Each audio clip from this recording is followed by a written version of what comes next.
What is happening in Super Mario Bros. Speedrunning? This game has a reputation for extremely precise and difficult tricks, and having records which are already nearly perfect. Why, then, are new achievements happening in this game at an unprecedented rate? The top speedrunners are making insane things happen, faster than I can make videos.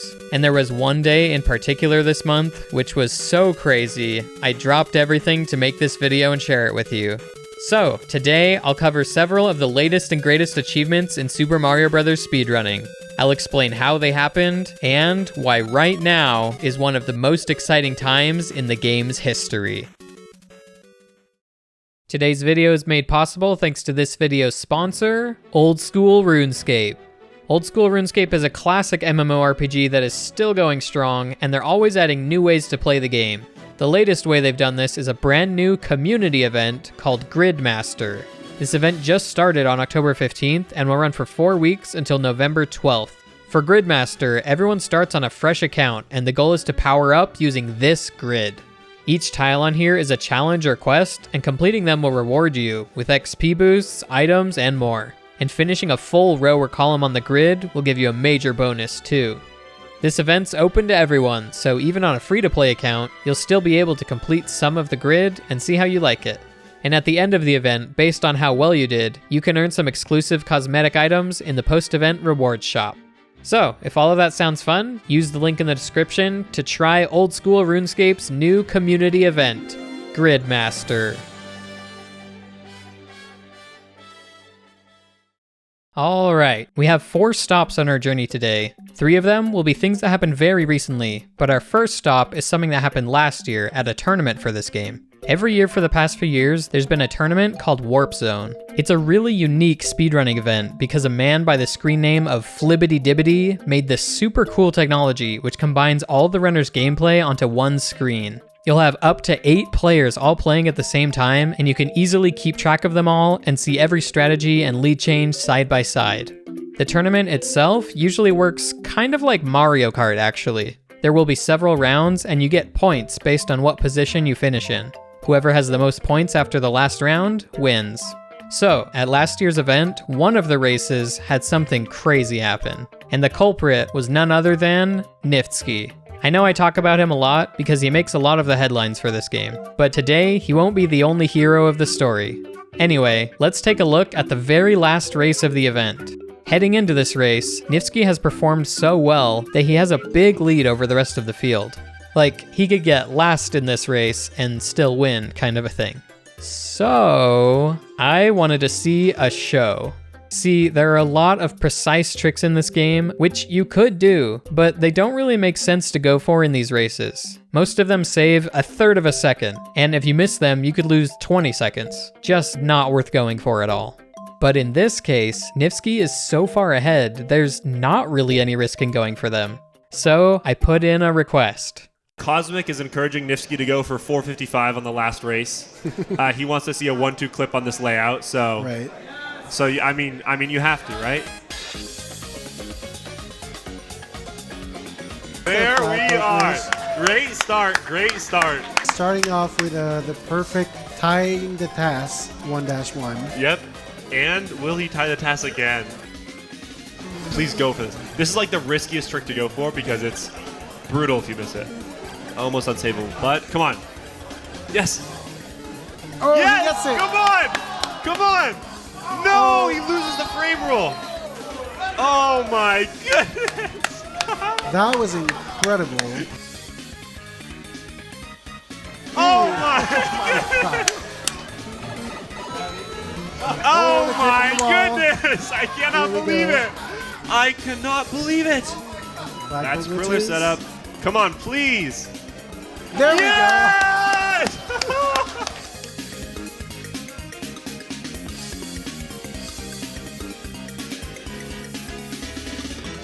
There we go. 457.4. Let's go. What a hype finish. There you have it. Not quite a 455, but he did basically all the tricks for it. It's one thing to be able to do this stuff from home after many attempts, but it's another to do it at an event, on stage, on literally your first try, your only try you'll get. But yeah, that's what it takes to be at the top in this game. You need to be good enough that you can hit all of these tricks at any given time. Alright, that wraps up our first stop. Let's move on from talking about this tournament in 2024 to talking about Warp Zone 2025. This year, the production and stream quality has leveled up, and so have the runners. As usual, there were plenty of great simultaneous races, with many runners all playing at the same time.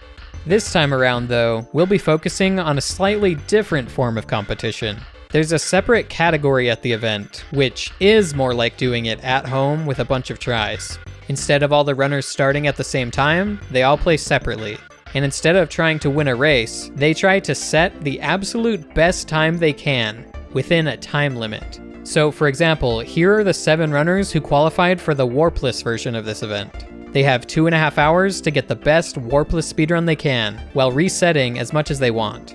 The magic number here is 19 minutes. Any run around 19 minutes is a great run, and any run below 19 minutes is fantastic. So, it was really special when about 45 minutes in, Nifsky and GT Ace both finished 1859s almost in sync. I love Warpless, and this was awesome to see. One thing I want to point out is that while in this format we don't have the cool layout with all 7 runners on the same screen, we do have something else instead. At any given time, you can see how each player's current run compares to their best run so far, and how it compares to the overall tournament best run so far.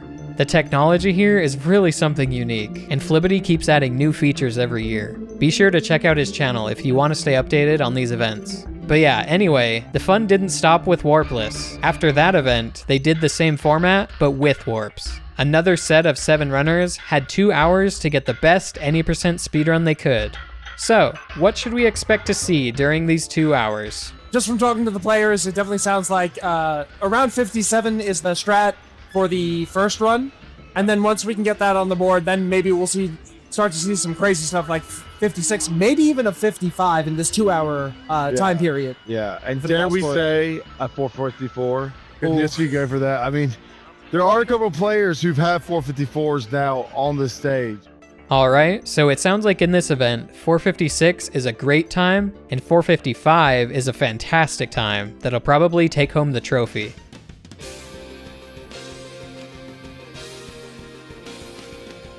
Oh, we have Mr. York with a bull bill. Oh, he just it. Very nice. This is 456 pace from Nifsky, I think.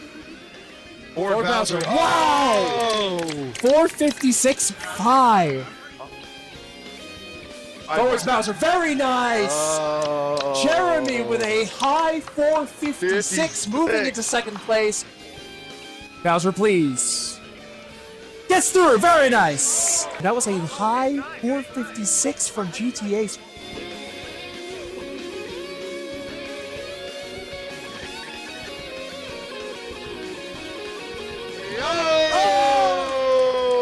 Nifsky wraps up a 455 about halfway through. That's a time that'll likely stay in first place. So, what will he do with the rest of the time?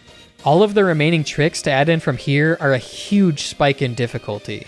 455 has been done at a previous competition, but 454 has not.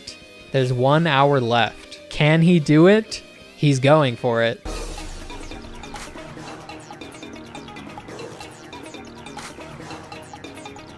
At this point, the hardest tricks are out of the way. He still needs 1 more flagpole glitch, and then even if you get to 8-4, you need a very, very good 8-4. You can see he's only 0.7 ahead of his previous run, and we need to save extra time there.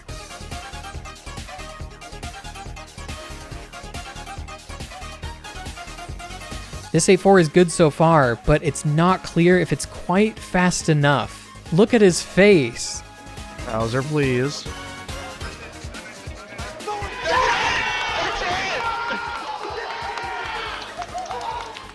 454.99.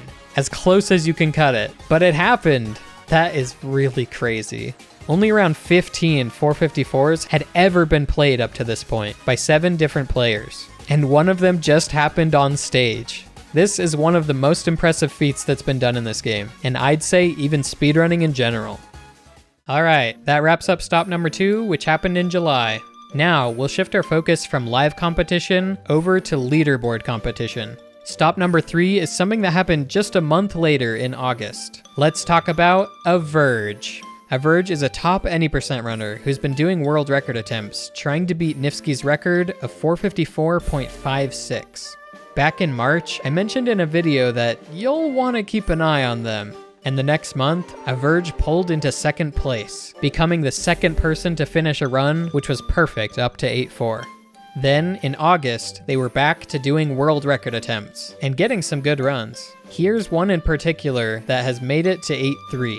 In this stage, you of course need to do a flagpole glitch to make the flag not come down, just like all the other stages. But this one has an extra step.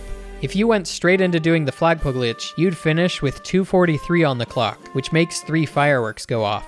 We need to finish with 2:42 to avoid the fireworks. So, we need to do something that slows us down a consistent amount to dodge the fireworks and precisely sets up Mario's positioning so we can do the flagpole glitch.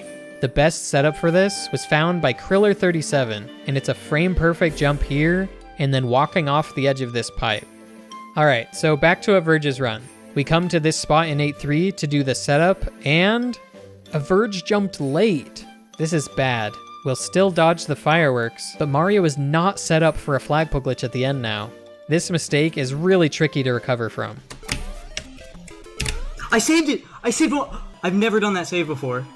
Averge nails a backup strat, which requires a precise input to alter Mario's positioning, and different inputs on the steps than normal to get lined up for the flagpole glitch. Alright, now they're in 8-4, tied with the TAS, on pace for the world record.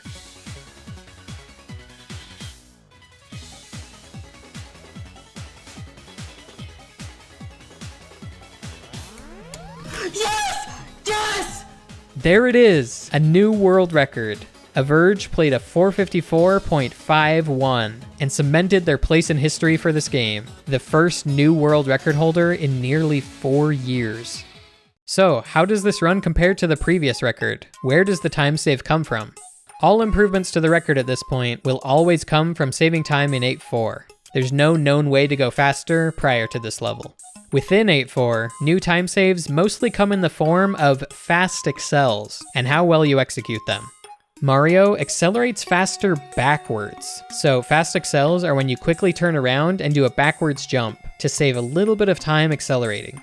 The other 2 significant moments in 8-4 are how good of a wall jump you do and how far you go on this turnaround before jumping back to the pipe.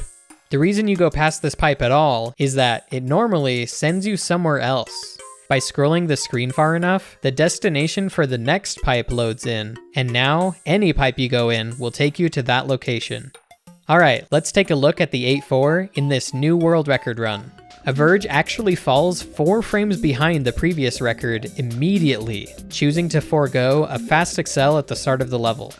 In room 2, they do a more precise wall jump strategy that saves 1 frame, now 3 frames behind. The biggest place to pick up time on the previous record was here on the turnaround. Nifsky went a little far. Averge not only does a better turnaround, but also does a fast accel on the way back to the pipe to pull 3 frames ahead. And they maintain that lead to the end. 454.51. Now the record is 15 frames from perfect. Crazy. Only a quarter second left to go.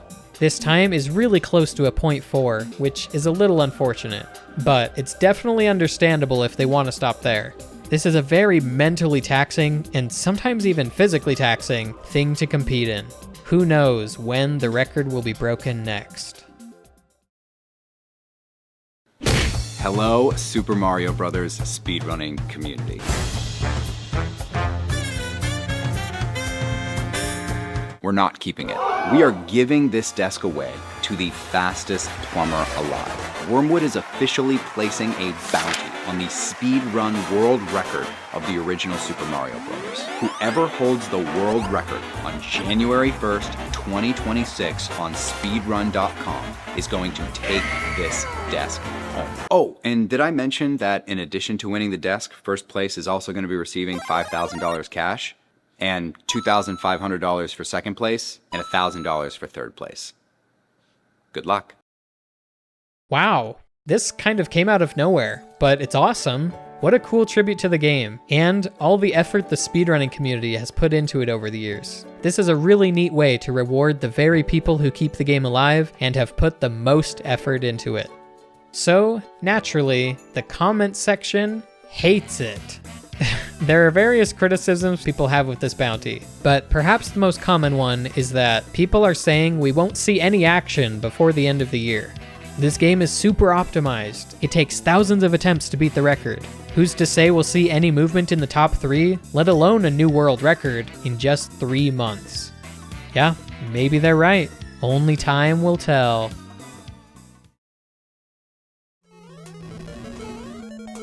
That's A1. I go for 54. What was that? What was that? What just happened? Alright guys, this is our 4th and final stop on our journey today. October 8th, 2025. What a day for Super Mario Bros. Speedrunning. Barely a week after the bounty video dropped, we have not 1, but 2 shifts on the leaderboard happen. First, we have Lakuki, a longtime runner, tied the world record back in 2020, and the first player to ever play a perfect 8-4. He's finally had a well overdue breakthrough with a 454.83, which moves him into 3rd place. He previously has had a perfect run to 8-4, one of only 4 people to do so. For his 3rd place run, however, he skipped the hardest strategy in the run, which is in 4-2. He decided to just go for a high 454 first, and he got it. If he did this exact same run, but added the 4-2 strategy back in, it would be the world record. Now he can focus on doing exactly that. The other person doing amazing things this day was Nifsky. Nifsky moved from 2nd place to tied 1st place with a 454.51. And true to form, he accomplished this very quickly. How quickly? This was his first day back to doing attempts. Yep, that's pretty fast. But it doesn't stop there. This was his 2nd run after coming back. He began the session with some practice, started attempts, reset once in 1-1, and then instantly got it. The shortest SMB1 any % grind in history. Alright, let's go over some interesting details about his run. First, I have to mention this crazy call from someone named Captain Psyduck. Look at what he said in chat earlier that day. 2nd run of the stream is the run. Dude, what? Captain Psychic, maybe? Did you guys know that Psyduck is not a psychic type? Okay, back to Nifsky's run. In 8-2, you have to jump with perfect timing and positioning onto this bullet bill. But Nifsky actually started moving towards the flagpole too soon. He was too far forward and wasn't going to land on the bill. He recognized this and backed it up by jumping later than normal off the top step and pulling back a bit at the end to hit the bill. The whole thing easily could have ended right there, but he saved it. From there, he of course did 8-3 flagpole glitch and made it to 8-4. Let's now take a quick look at how this run compares to a Verge's. At the start, he does a perfect fast acceleration to pull 5 frames ahead. He also plans to go for another fast accel in the next room, and if he gets it, he'll be set up for a good wall jump. Now, what does a good wall jump mean exactly? Well, your wall jump speed is so dependent on having very precise positioning. First of all, not all positions work for wall jumps, so you might miss it, period. But even within the range of positions that do work, some are better than others. If you're slightly farther left, you'll reach the pipe entrance later and lose time. But if you're too far to the right, you'll hit the pipe on the way up and kill all your speed. You need the perfect balance to go as fast as possible. All of this is compounded by needing to do a backwards jump, so Mario accelerates faster after the wall jump. To go as fast as possible here, they're doing precise inputs on the way towards the wall jump to make a good one possible, and then they're aiming for an exact sequence of inputs on this turnaround jump to the pipe. If everything goes well, all of this effort translates into saving a couple of frames. Alright, going back to Nifsky's run. As I mentioned, he goes for a fast accel at the start of this room. If he does it exactly right, he'll be set up for a perfect wall jump afterward. But his inputs are just slightly off here. So not only is he down a frame from slower acceleration, he's almost guaranteed to lose time on the wall jump now too. He gets the dreaded slam into the pipe on the way up and loses several frames. After this, he's actually exactly tied with Averge. Check this out. They just stay in perfect sync for the rest of the level. It's crazy to watch. Shout out once again to Flibbity Dibbity who generated these comparison shots for me. But yeah, that's the details of how Nifsky tied the world record. It's crazy he tied it so fast on only his second attempt. Wait, guys, a tie? What are they gonna do about the bounty? Saw the desk in half? I'm really curious what their solution would be. But I don't think we'll have to find out. Because if all of that can happen in one day, then 3 months is starting to sound like plenty of time. In fact, Nifsky kept doing attempts that very same day. Much money.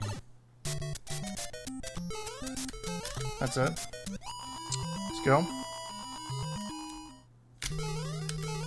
Perfect. G5 again. Wait.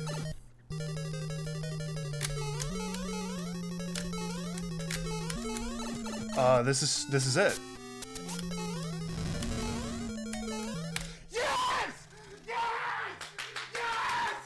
That's right, Nifsky didn't just tie the record that day, he also broke it by 2 frames. He got 454.48, which is the current world record. This time around, he matched his perfect Excel in room 1, tried the Excel in room 2 again, and made the exact same mistake, but got a much better wall jump this time. That put him ahead by 4 frames.